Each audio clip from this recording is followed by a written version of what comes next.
I know you best from your TED Talk, which has amassed 500,000 views on YouTube alone. And in that video, you speak about the learning patterns of Gen Z. As of this recording here, 5 years have passed since that TED Talk, and now a large percentage of Gen Z has joined the workforce. How have some of your observations of generational differences evolved over that time? Yeah, I think it's been really interesting doing that assessment of Gen Z and then watching it play out in real time. Some of the most interesting findings, I think the similarities in self-directed learning are still there. We still find Gen Zers learning on their own instead of in traditional classroom settings, being using what I call YouTube University or Kahoot or Duolingo, but it's even gotten more immersive because a lot of these educational platforms now have a companion AI that will teach the kids on a personalized level, such as Duolingo Max, which is a personalized language tutor that's AI powered. But some of the differences I've seen, something that I wasn't as aware of when I gave that talk years ago, was Gen Z's emphasis on authenticity. I think that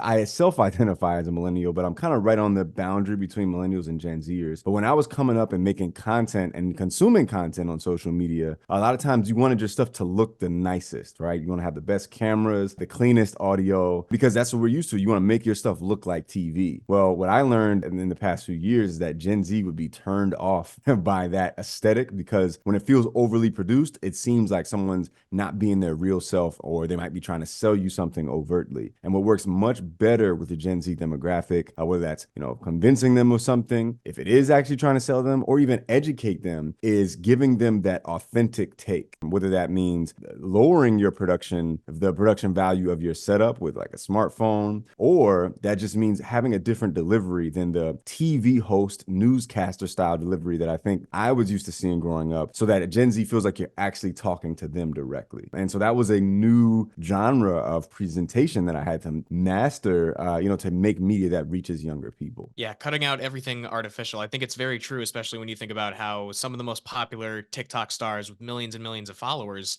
still will shoot from their phone 5 million followers into their game. So I definitely understand the appeal of authenticity.